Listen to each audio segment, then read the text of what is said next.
네, 안녕하세요. 지진넷코리아 조재환 기자입니다.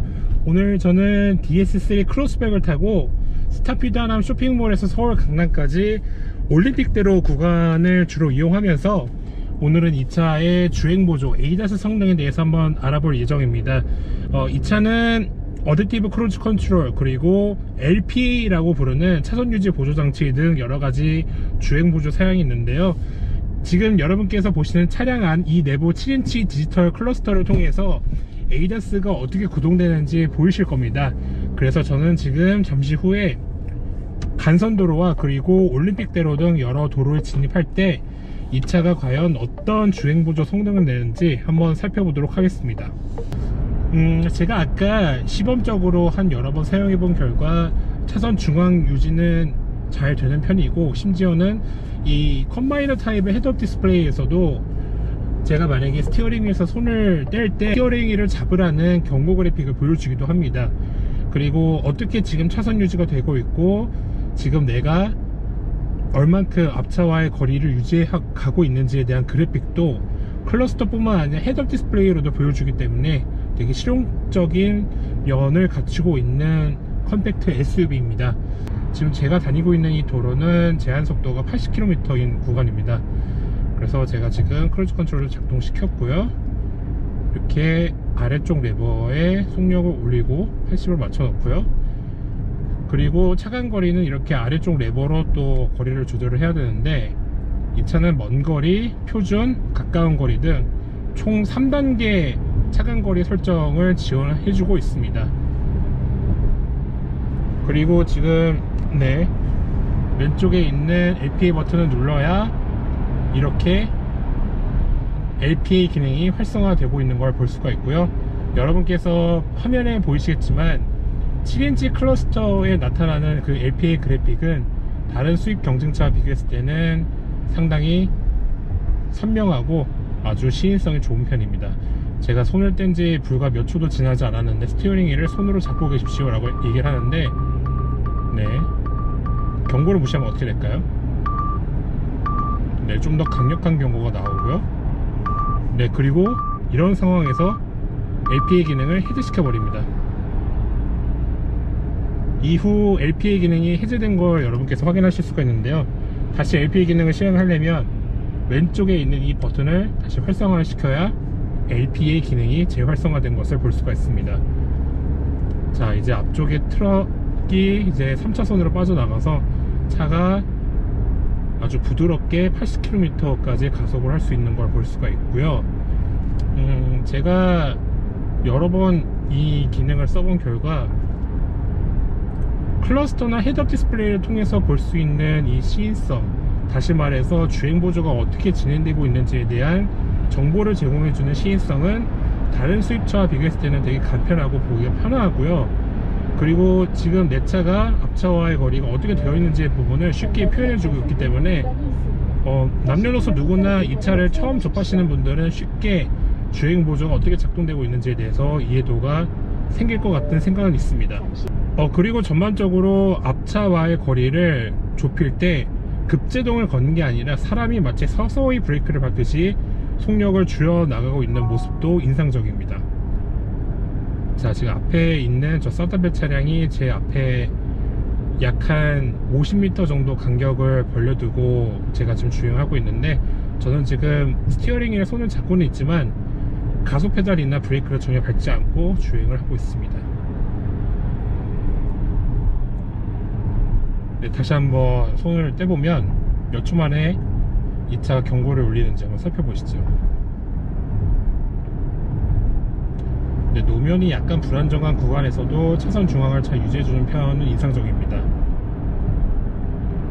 불과 약 한 10초 정도밖에 지나지 않았는데도 이렇게 스티어링 휠을 손으로 잡고 계십시오 라고 경고가 뜨네요. 이렇게 제가 잡으면은 경고가 해제되는 방식입니다.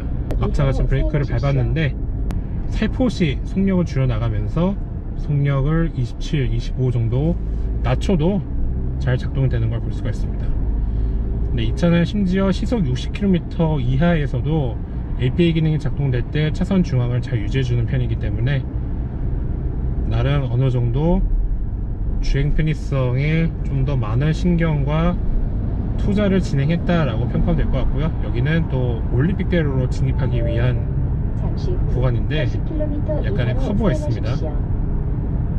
네, 저는 전망을 주시하면서 혹시나 생길 안전상의 문제가 생길 경우 바로 스티어링을 잡을 준비는 하고 있습니다. 네, 여러분께서 보이시는지 모르겠지만 스티어링이 약간 좌우측으로 왔다 갔다 하면서 안정적으로 커브 구간을 통과하고 있는 모습을 볼 수가 있고요. 네, 계속 제가 스티어링 휠에 손을 떼도 바로 경고 메시지가 나올 수 있는 상황입니다.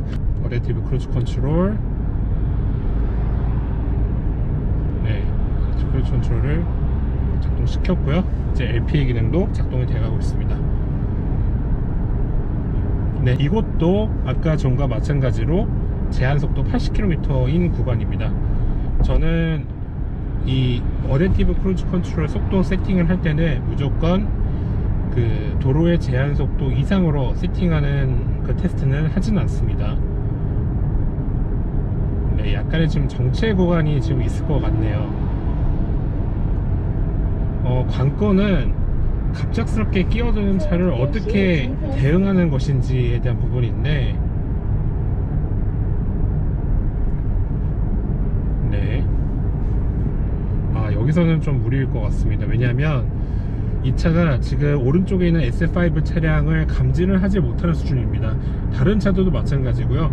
저 앞에 있는 차의 흐름만 파악할 수 있는 능력이 되기 때문에 갑작스럽게 저 오른쪽에 있는 SF5 차량이 예상치 못하게 깜빡이를 늦게 틀고 좌측으로 오거나 아니면 우측으로 갈 수 있기 때문에 운전자는 이런 상황을 대비를 할 때 반드시 바로 수동 운전할 준비는 되어 있어야 됩니다. 너무 이 주행보조 사용을 믿으면 나중에 큰 사고로 이어질 수 있다는 점은 여러분께서 잘 아실 겁니다. 네, 다시 2차선으로 복귀를 했고요. 저는 이 상황에서 또 어댑티브 크루즈 컨트롤 그리고 APA 기능을 테스트해 보도록 하겠습니다. 자, 네, 속력은 80으로 맞춰 놓고요. 여기서는 또 차간 거리를 먼 거리가 아닌 가까운 거리로 해보도록 하겠습니다. 잠시 후 80km 이하로 서행하십시오. 네, 속력이 약 한 25, 24 정도 될 때도 LPA 기능이 유지가 되고 있고요. 이때는 스티어링 휠을 잡으라는 메시지가 소리와 함께 금방 뜨는데, 제가 이 DS3 크로스백 신차 출시 행사를 갔었을 때 가장 유심히 봤던 사양 중에 하나가 바로 이 유리 타입의 헤드업 디스플레이, 다시 한번 말하자면 컴바이너 타입의 헤드업 디스플레이였는데, 처음에 제가 봤을 때는 이게 컬러가 아니고 단색 그 헤드업 디스플레이 그래픽만 나오겠구나 라고 생각을 했습니다. 그렇지만 제가 이 차를 몰고 약 한 몇십 킬로미터 이상을 주행해 본 결과 이 헤드업 디스플레이에는 단색 그 컨텐츠가 나오는 게 아니라 주행보조 기능 켰을 때 차선이 지금 올바르게 중앙으로 유지되고 있다는 뜻의 초록색 그 선이 나오고요. 그리고 그 오른편에는 스티어링 휠이 지금 자동 조향이 되고 있다는 뜻의 초록색 스티어링 휠 그래픽이 뜹니다. 그리고 오른쪽에는 큼지막한 그 속도계가 뜨고요. 그 아래쪽에는 지금 제가 다니고 있는 도로의 제한 속도를 표기해주는 그 그래픽과 어댑티브 크루즈 컨트롤을 작동했을 때 그 크루즈 컨트롤 속도 그래픽도 같이 초록색으로 나옵니다. 결론적으로는 이 디스플레이가 컬러 디스플레이고요. 실용성은 제가 아까 말씀드린 대로 정말 괜찮은 컴바이너 타입의 헤드업 디스플레이입니다. 다만 이 헤드업 디스플레이는 다른 수입차나 아니면은 현대기아차처럼 내비게이션을 작동시켰을 때 잠시 후 좌회전 아니면 우회전 등 여러가지 그 경로 안내 그래픽은 띄워주지 못한다는 게 저는 좀 아쉬운 부분입니다. 네, 지금까지 올림픽대로 등 여러 간선도로를 활용해서 DS3 크로스백의 주행보조 기능을 살펴봤는데요. 전반적으로 다른 수입차와 비교했을 때 차선 중앙 유지 능력은 좋지만, 다만 아쉬웠던 거는 차간거리를 세팅할 때 범위가 다른 차종에 비해서는 약간 좁다는 점, 그 점은 좀 아쉬웠고요. 그리고 차선 중앙 유지 능력을 시행을 할 때 저 아래 깊숙이 버튼을 눌러야 한다는 그 불편함은 있을 것 같습니다. 제가 봤을 때는 이건 주행에 관련된 상황이니까 주행에 관련된 사항은 스티어링 휠 버튼으로 놓고, 주행과 약간 좀 동떨어진 사양들은 좌측 대시보드 아래 버튼으로 뭉쳐 놓는 게 저는 가장 효율적이고 좋은 세팅이라고 생각을 하거든요. 하지만 이런 부분은 저만의 생각일 수 있기 때문에, 다른 그 운전자분들이 만약에 주행 보조 기능을 쓸 때는 왼쪽 대시보드 아래 버튼을 누르는 게 오히려 더 편할 수도 있습니다. 이런 방식이 시트로엔 뿐만 아니라 벤츠에도 적용을 하고 있기 때문에, 그런 부분은 좀 어떻게 보면은 브랜드의 입장차가 많이 다를 수 있고요, 소비자 입장도 많이 어떻게 보면 다를 수도 있기 때문에, 이런 부분은 나중에 뭐 호불호가 있을 테지만 한번 지켜보고 기다려 봐야 된다는 생각입니다. 네, 이제 ADAS 테스트 마치고요, 저는 그 다음날 서울부터 화성까지, 아니면 좀 더 장거리 운전을 하면서, 이 차가 디젤 차이기 때문에 연비적인 면에서는 어떻게 나올지 그것도 한번 살펴보도록 하겠습니다. 지금까지 저는 지인네코리아 조장 기자였습니다.